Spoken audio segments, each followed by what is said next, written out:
Bismillahirrahmanirrahim. Assalamualaikum warahmatullahi wabarakatuh.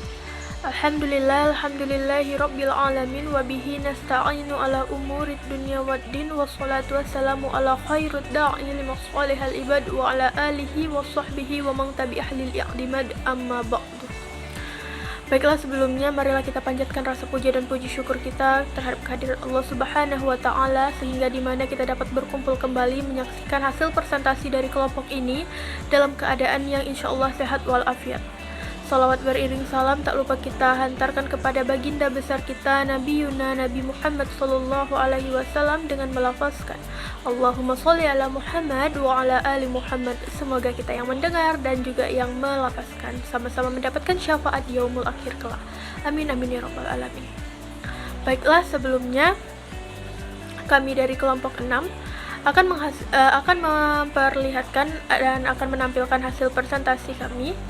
Sebelum itu kami akan memperkenalkan anggota terlebih dahulu.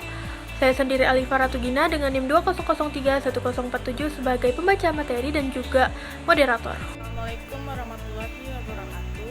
Saya Anila Ratumati dengan NIM 2031050 sebagai penyanyi. Saya Azhari Kholilah dengan NIM 20031058, saya sebagai pemateri.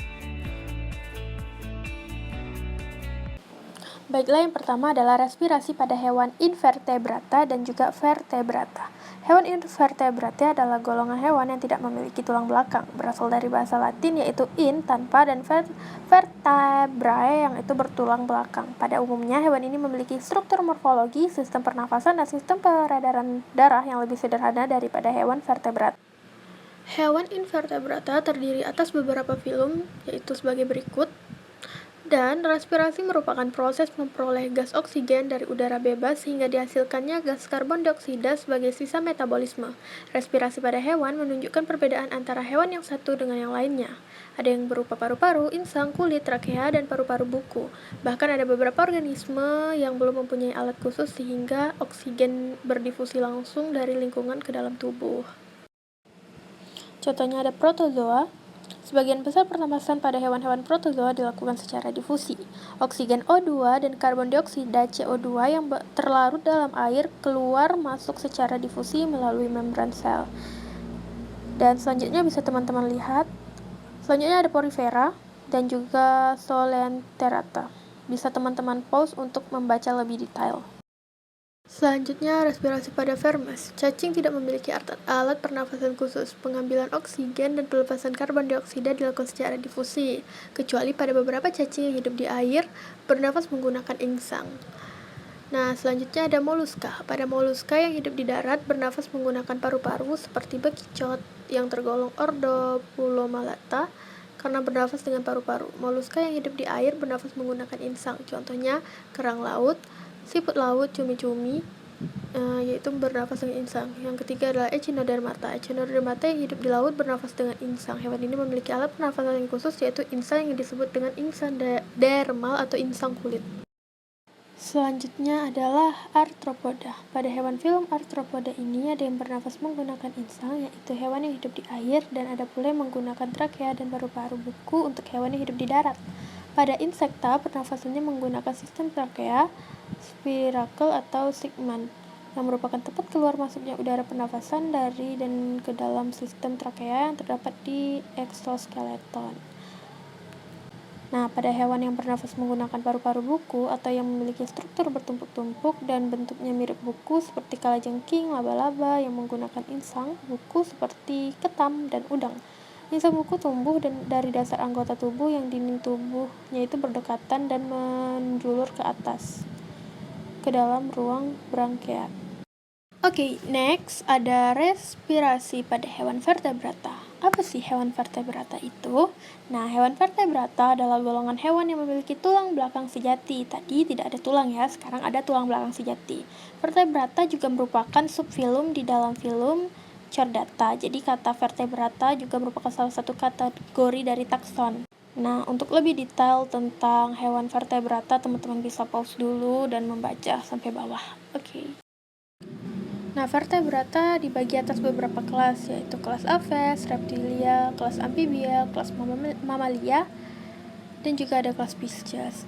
Sistem pernafasan vertebrata yaitu adalah alat respirasi adalah alat atau bagian tubuh tempat O2 dapat berdifusi masuk dan sebaliknya CO2 dapat berdifusi keluar.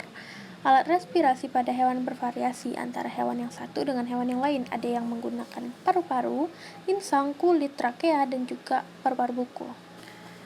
Nah, respirasi pada hewan vertebrata tadi terdapat pada Pisces.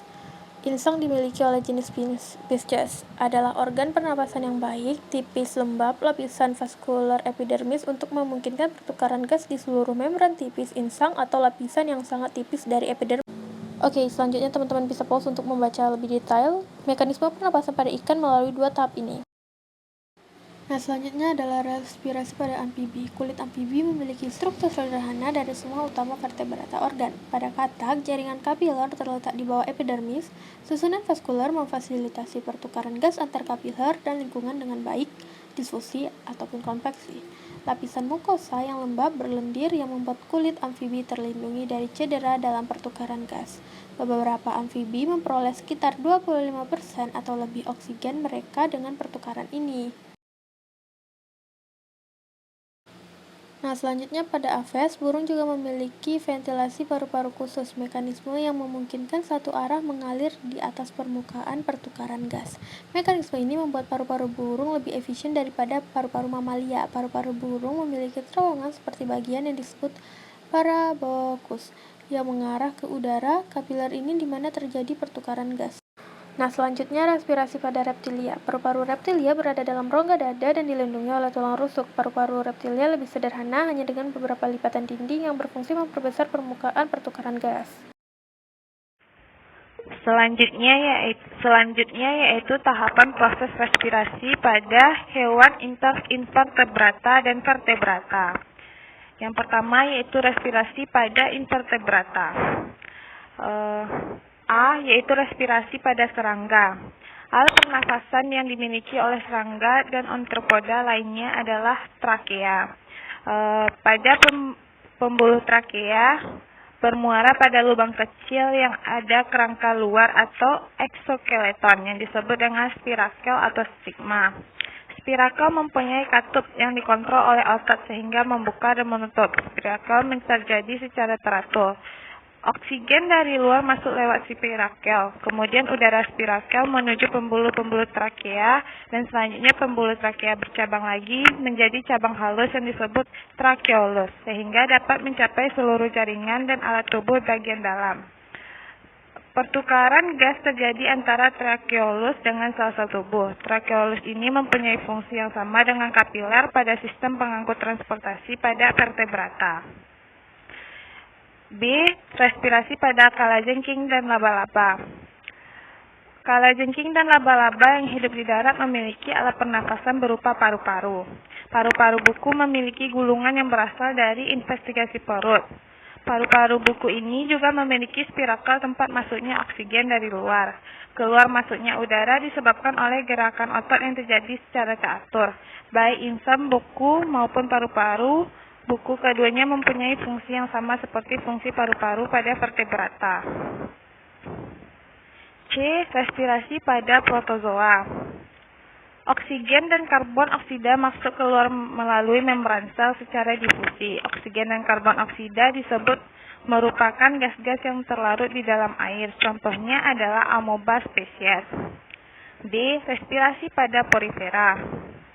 Hewan film ini tubuhnya tersusun atas banyak sel memiliki jaringan yang sederhana. Udara pernapasan dipertukarkan langsung oleh sel-sel di permukaan tubuh atau sel-sel leher yang bersentuhan dengan air. Pada porifera, oksigen masuk secara difusi melalui sel-sel permukaan tubuhnya. Contohnya Spongia spesies. E. Respirasi pada Zoelenterata. Oksigen masuk secara difusi melalui sel-sel permukaan tubuh dan melalui alat bantu yang bernama sifonogiva. F. Respirasi pada cacing. Pernafasan terjadi di seluruh permukaan tubuh melalui difusi. Contohnya Planaria spesies dan pada cacing gilik tidak bersegmen. Pernafasan juga melalui difusi lewat permukaan tubuh. dan pernafasan juga melalui kulit yang selalu basah oleh cairan mukus. Yang kedua yaitu respirasi pada vertebrata. Yang pertama respirasi pada ikan. Saat menarik nafas, ikan akan membuka mulut dan menuntut insang. Oksigen kemudian masuk lewat mulut menuju insang yang kemudian diserap oleh pembuluh darah pada insang. Saat katup insang terbuka, ikan akan mengeluarkan karbon dioksida dan air. B. Respirasi pada katak. Pada saat terjadi gerakan mulut rongga dan faring, lubang hidung terbuka dan glotis tertutup, sehingga udara berada di rongga mulut dan berdifusi masuk melalui selaput rongga mulut yang tipis. Selain bernafas dengan selaput rongga mulut, katak bernafas pula dengan kulit. Ini dimungkinkan karena kulitnya selalu dalam keadaan basah dan mengandung banyak kapiler, sehingga gas pernafasan mudah difusi. Oksigen yang masuk lewat kulit akan melewati vena. Dengan demikian, pertukaran oksigen dan karbon dioksida dapat terjadi di kulit. C. Respirasi pada reptil. Reptilia bernafas menggunakan paru-paru. Gas oksigen dalam udara masuk ke lubang hidung, lalu masuk ke rongga mulut, selanjutnya anak TK, selanjutnya trakea yang panjang, sampai ke lubang hidung. Pada reptilia yang hidup di air, lubang hidung dapat ditutup ketika menyelam. Selanjutnya yaitu respirasi pada burung. Pernafasan pada burung berawal di lubang hidung.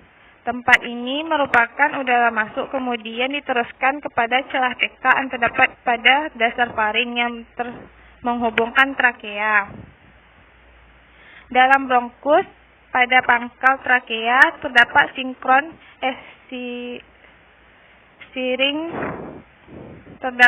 siring yang pada bagian dalamnya terdapat lipatan-lipatan berupa selaput yang dapat bergetar. Bergetarnya selaput menimbulkan suara. Bronkus bercabang lagi menjadi mesobronkus yang merupakan bronkus sekunder dan dapat dibedakan menjadi ventobronkus. Dan dorsobronkus. Petobronkus dihubungkan dengan dorsobronkus oleh banyak parabronkus. Parabronkus berupa tabung kecil. Di parabronkus bermuara banyak kapiler, sehingga memungkinkan udara berdifusi. Selain paru-paru, burung memiliki 8 atau 9 perluasan paru-paru atau pundi-pundi hawa. Di pundi-pundi hawa tidak terjadi difusi gas pernafasan. Pundi-pundi hawa hanya berfungsi sebagai penyimpan cadangan oksigen dan meringankan tubuh. Karena adanya pundi-pundi hawa akan pernafasan pada burung menjadi efisien.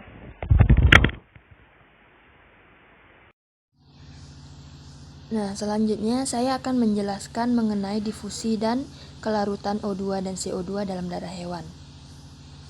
Difusi adalah perpindahan zat, padat gas ataupun cairan dengan atau tanpa melewati membran. Larutan akan bergerak dari konsentrasi tinggi ke arah larutan berkonsentrasi rendah.